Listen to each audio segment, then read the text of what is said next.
the recoil action of the vessel as the blood flows through. And when you lose that recoil, the shock of the heart pulse from the aorta coming all the way down, that goes all the way through the vessel, and if it doesn't absorb with the elasticity, it hits the end and it comes back again. And that shock wave becomes a part of the patient's health picture, and it can be dangerous. Wow. So, we want to be able to help the patient's health and avoid those kinds of circumstances. That's great.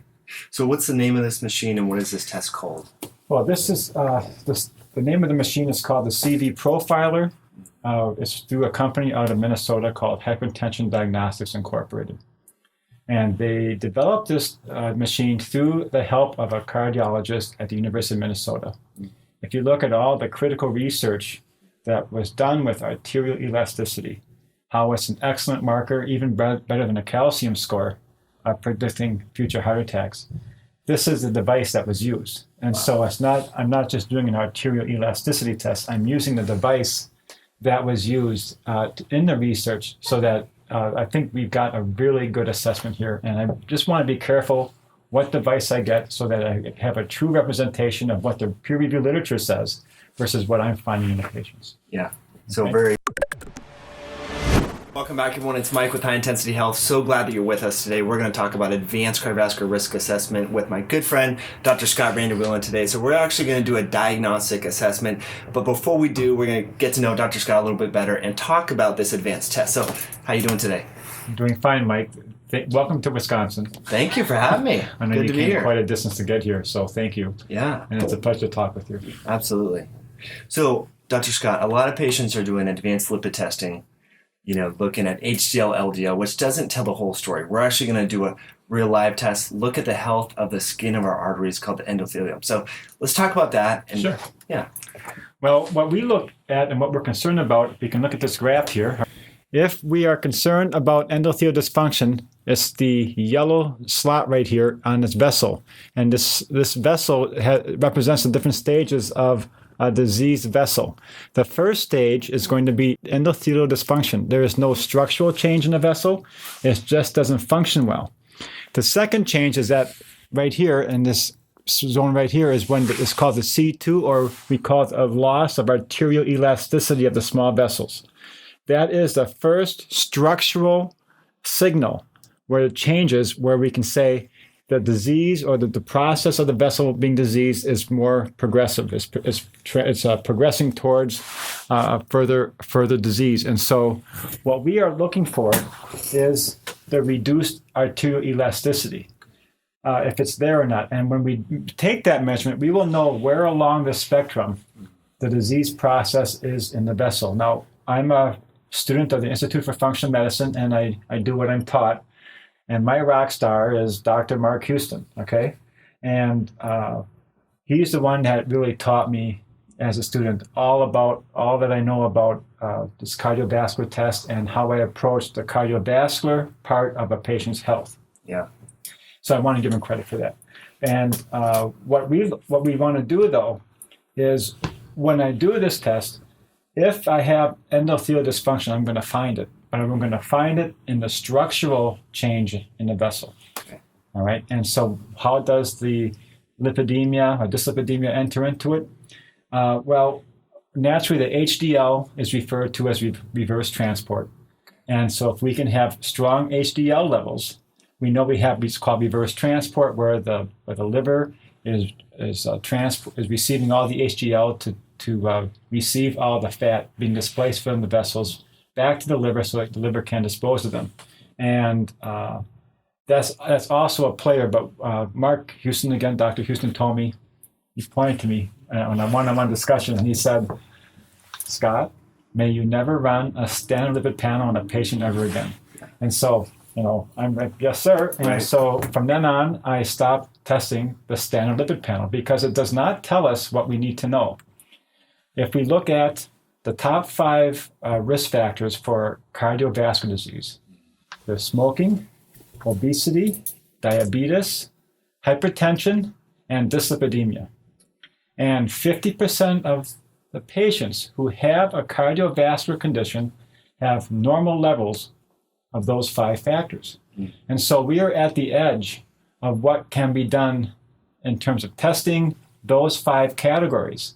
And that's why the endothelial dysfunction test that we do here is really a good insight into where we are to detect the things that need to be detected in a patient's health picture so we can help them. And they won't fly under the radar like they would with those 5 risk factors I mentioned before.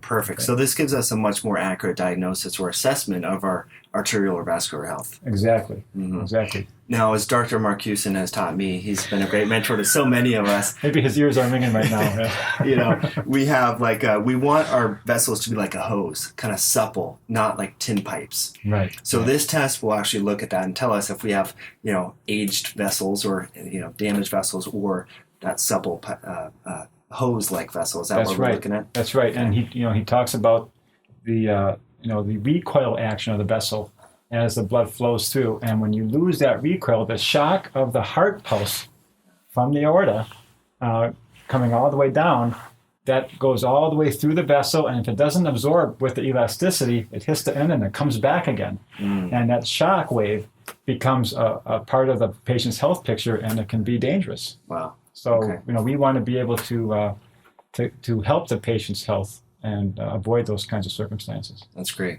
So what's the name of this machine and what is this test called? Well, this is the name of the machine is called the CV Profiler. It's through a company out of Minnesota called Hypertension Diagnostics Incorporated. And they developed this machine through the help of a cardiologist at the University of Minnesota. If you look at all the critical research that was done with arterial elasticity, how it's an excellent marker, even better than a calcium score, of predicting future heart attacks. This is the device that was used. And so I'm not just doing an arterial elasticity test, I'm using the device that was used in the research so that I think we've got a really good assessment here. And I just want to be careful what device I get so that I have a true representation of what the peer-reviewed literature says versus what I'm finding in the patients. Yeah. So very medically validated, scientifically validated. Yes. Now, let's say, hypothetically, patient A comes in and they have endothelial dysfunction. Where the elasticity is not there. You put them on your protocol, which would be real food, sleep, stress reduction, all the functional medicine-based approaches. What have you seen, or how quickly have you seen improvements in their arterial elasticity? Well, one thing nice about this test having it in office is that we can retest whenever we think we need to. And as well, the sign on the sign side says Diagnostic Center. I'm not a testophiliac, so I will test maybe in 3 months, maybe in 6 months. I'm looking more closely at what the patient is doing every day and in terms of helping them get better. And we use the objective data to either demonstrate to the patient that the path they're on is not going to take them to a good place, and we can confirm for them that they really aren't spinning their tires if we do decide to retest in 3 to 6 months. And along with the lifestyle choices and so forth, we put them on the CoQ10. We put them on the R-lipoic acid, and we put them on the nitric oxide boosters to help the vessel repair. And so we find we get a lot of improvement on them. And it's not dramatic. It's a practice of healthy lifestyle choices day in and day out that is going to get the patient there.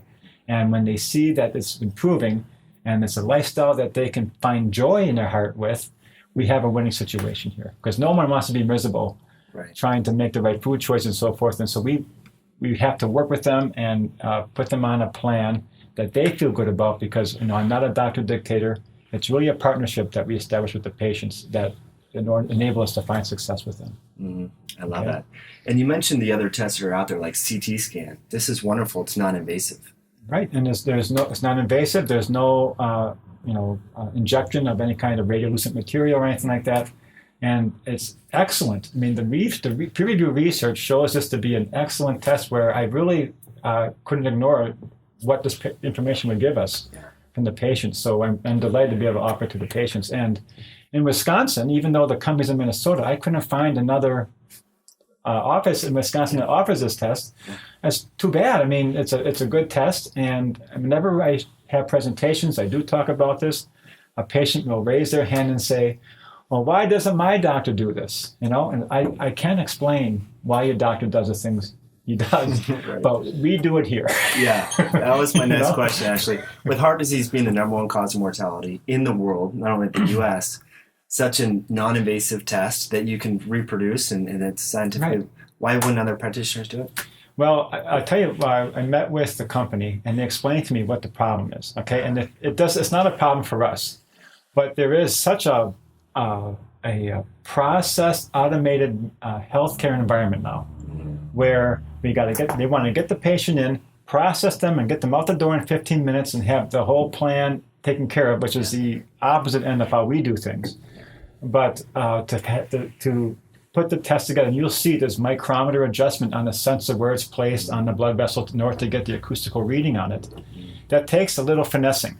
Yeah. And in the bada boom, bada bing world here in healthcare, it really is a counterculture kind of test. It's a change of pace for what they're accustomed to doing, and so the machine winds up sitting in a corner. Yeah. With that. And unfortunately, it's an excellent test, and it's not done, mostly for that reason. Interesting. Yeah. So this is where your engineering background comes in, because you like the little trinkets and so forth. I see that. I like the objective data and evaluating a patient's health. You know, and the joke is what happens when a mechanical engineer becomes a chiropractor, right? He winds up with the Health and Wellness Diagnostic Center. Right. So I guess that's the joke here. Yeah, that's great. No, it's awesome. So we're actually going to do a test on myself. Is that right? Yes, and we have Heather. She's my medical assistant, and she's an expert at providing this test. And we're going to bring her in here. I'm going to yield my seat so she can work with you. Perfect. And what the test involves is, number one, you can't talk during the test because the sensor.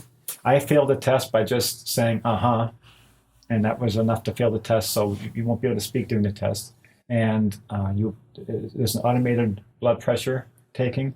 And Heather will find the radio pulse wave, and then it will show up on this monitor right here, and the actual pulse wave with the dichrotic notch, and you'll be able to evaluate that, and the report will be printed, and we will get our C1 and C2 levels for the large vessels and the small vessels, and we'll know what kind of arterial elasticity you have, and it will break it down by age, so we'll know where you are with your age. Okay. I love it. All right. She's feeling where the pulse is, and she's X marks the spot where she felt the pulse with her finger. What she's doing is she's threading a screw on that to control the pressure force of the sensor diaphragm against the outer skin where the vessel is. And so with the right amount of pressure, we will get a good reading of the actual acoustical sound of the blood rushing through the radial artery. So that is the acoustic reading, sound of the blood rushing through the radial artery on the right hand. And we can see this notch right here. And that, with the position of that, with the slope of the line coming down, and the area underneath the curve here, it is all part of the calculation involved with determining the arterial elasticity of the small and large arteries. I'm still alive. Yes. Invasive didn't hurt. Was that painful? No, not at all. All right, Dr. Scott. So how bad am I? Well, for a 32-year-old, I'll show the zoom in on the table here. We can see that it has male and female, and it has the ages going down, and the large artery and then the small artery along with the values. And for your age, can we talk about your age here? Yeah, let's do it. Okay? Yeah, we can be honest here. On the front, it gave us your height and your weight. We asked you all these questions if you have any kind of familial history of cardiovascular disease and so forth. These were the questions that we had to enter into your data file on this test. And your systolic blood pressure was 121 and your diastolic was 67. So you're 121 over 67. Your mean arterial blood pressure was 90. Pulse pressure was 54, and you were at 63 beats per minute. All right.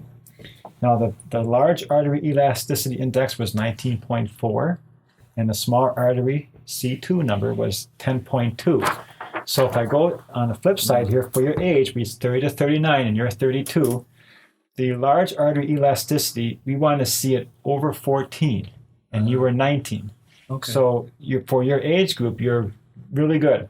And if we go in the younger age scales, what we're seeing is that you have the blood vessels of a 15 to 19-year-old for your age. So you're a testimony to how healthy lifestyle choices is slowing the aging process for you. And so that's good. For the small artery elasticity, When vessels are going to deteriorate, they're going to deteriorate at the small vessels first. So the C2 becomes the more important number. And you were at 10.2. And for your age range, we want to see it over 8. So you're well above that. And in fact, the 15 to 19 range has 9 as being the normal, the normal entry level for that. And you're at 10. So you're at a 15 to 19-year-old for the small artery elasticity. So I can safely say you have no endothelial dysfunction, no early warning sign of any kind of blood vessel concern in your health picture. Cool. All right? So I don't need to quit smoking cigarettes. No. That's right.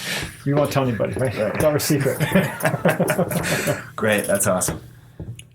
Good news. Yeah. And, as a part of the overall health picture, this becomes important. Yeah. Because if I can reiterate what I was taught, was that the blood vessels are the innocent bystanders in any kind of disease process. And when, we would want to layer this in a health picture assessment from the cardiovascular picture. We went on to do the lipid protein particle profile, high sensitivity C-reactive protein, a detailed physical exam, and a detailed medical history. Okay. And assess the kind of any information that's going on in the patient, and then take the appropriate action for that. Sure. So we don't treat tests, we treat people, but we use the testing data to help fill out the patient's health picture so we can get a very clear assessment of what's going on with the patient. I love it. Okay. Fantastic. So keep doing what I'm doing, which is working out 5 days a week, hiking, stress reduction, heart math, sleep. What do you have for breakfast, right? I mean, that's the foods you eat, right? And your stress life, all those things that you talked about are important. Perfect. And you have to, as doctors, and for all those other doctors who are listening here, in this clinic, I can only speak for this clinic because I run this clinic, is that we have our patients address their own lifestyle concerns, and we do it together. There's no condemnation for whatever decisions they're making because they need to have security in what they've done in their past. And we recommend diets that they may seem to be restricted for them because there's not going to be any junk food in them. All right, limit the sugar, and we're going to show them the health benefits, and by showing them objective data, it becomes very demonstrated to them just where their decisions have led them to be. But in this office, we have to walk the talk too. Yeah. All right, patients can't see their doctor going through the drive-thru at Burger King. All right, you're just going to lose all credibility. And so, when we're at the grocery store, my wife is the office manager here, so the patients know my wife. And we go to the local grocery store in town here. We run into patients all the time. And they look in our shopping cart. Yeah. And my wife says, go ahead and look, okay? We know we have to walk the talk, and we know we have to be an example. And so I think it's hard for people when they make these lifestyle choices and they're changing the channel. They got to go to the grocery store, and now the rubber meets the road. What are they going to put in that cart for them to eat? So when we're there, look at what we get in our cart, okay? It's okay. I mean, if it's good, if it's in our cart, it's probably okay for you to get to. Yeah. Okay. And so I just want to stress that if you're not walking your talk as a functional medicine doctor, that's a good place to start before you start speaking to other people's lives about what they need to change as well. Okay. I really agree with that. And along those lines, you went biking this morning. You're in your bike gear, your bike shirt. Yes, I did. You and I have been biking before when we talk and do stuff. And you have some polyphenolic-rich blueberries in the other room that I saw you were I bought 2 bowls and one for each of us so that we can have a snack while we meet. Yes. Yeah. Yes. I wonder how that would have affected this test if I would have had some of those before, because I know that has a good... Right. I think it would have been fine. What affects this test immediately? My father, who's 80 years old, came in, and I'll just mention that I take care of both my mother and my father's health. My father's 80, my mother's around 76 or 77. And neither of them are any kind of meds. I got him on a fish oil. I've got my father on a few things. And I did the arterial elasticity on him as an 80-year-old. And it wasn't good, all right? His small arterial elasticity wasn't good. And it was the first time I had tested him. And so I went ahead and I put him on CoQ10, oligonucleotide acid, and nitric oxide boosters. And we're going to be retesting probably in January. Cool. And we'll see what that looks like. So, but they actually listen to their son.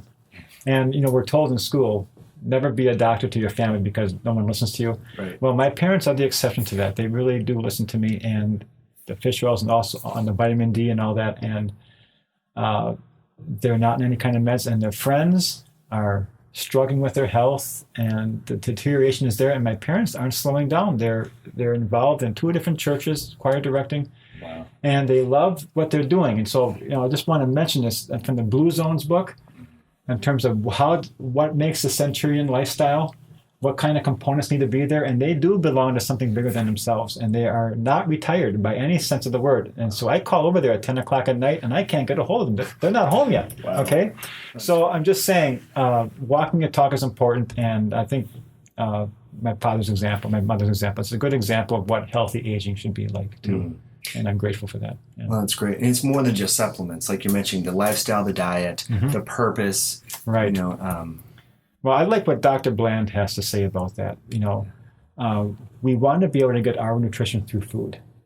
But food isn't what it was 50 years ago. I think I saw the study where it talked about how many oranges from today will equal the nutritional value, the nutritional density of an orange 50 years ago. Yeah. And it was 12 oranges, I think it was. It was ridiculous. So, are the oranges even sun-ripened anymore when they reach the shelf?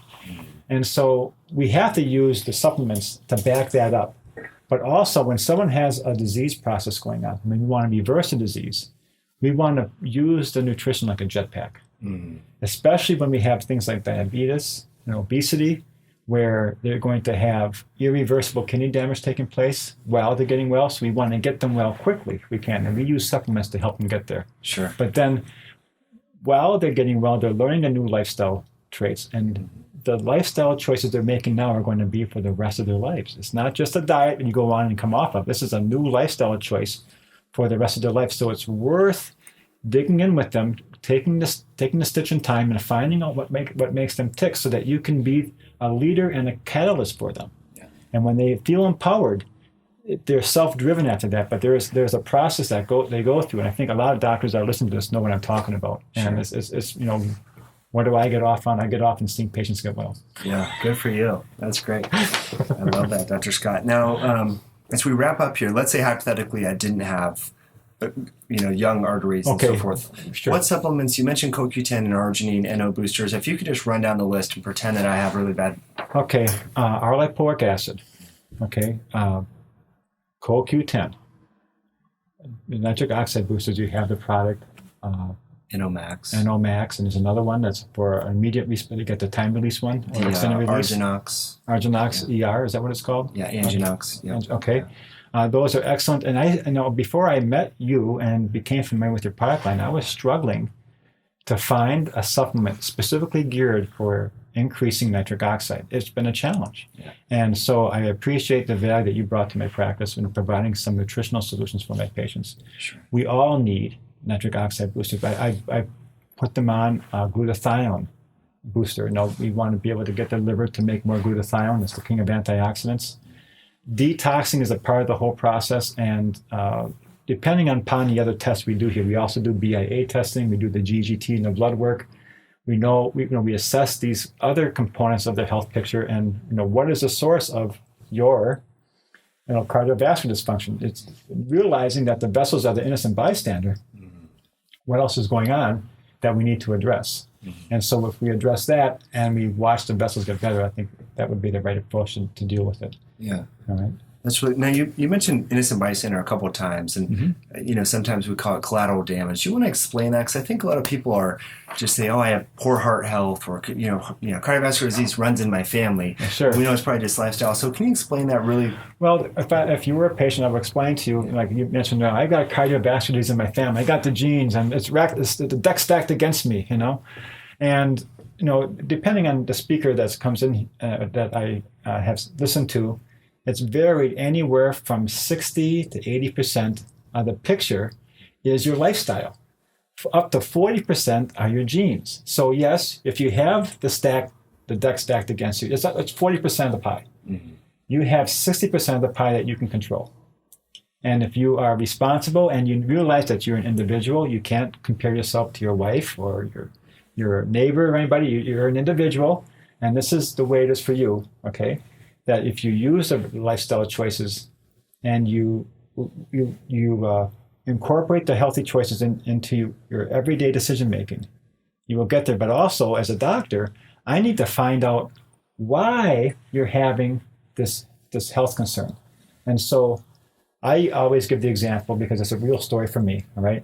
When I was a boy, I dropped a bowling ball on my big toe, all right? And it was really painful. I was crying. I made a big scene, okay?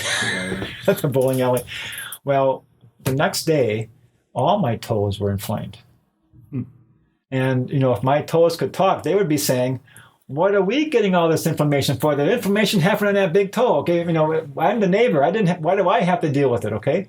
Inflammation can be worse than the initial insult. And so we have to identify what that is. And so the checklist that I normally go through is first, I look at blood sugar. We look at body composition, look at phase angle in the BIA test, look at the water compartments. And usually, if it's the chronic disease patient is one that we're getting into. We're not getting an acute problem. We got good doctrine requires that we sort that out first, okay? Sure. But once we get that taken care of, we can look for the critical point in their health and then focus in on that, and then look at the nutritional interventions that we can use to help bring that in control. Perfect. And that's what we're talking about here. Okay. Yeah. Great And and we talked about Dr. Houston. I mean, he has a great way of breaking it down. How many times have we heard him say, there are three primary functions of problems. It's going to be inflammation, immune response, oxidative stress, and each one of these three components has an infinite number of roads to them. Mm-hmm. And as doctors, we have to be the Sherlock Holmes to investigate what is the road leading to these patients' inflammation, immune response, or oxidative stress. Perfect. And that's the functional medicine world. Love it. Dr. Scott, thanks so much for being on the show. It's my pleasure. Appreciate I got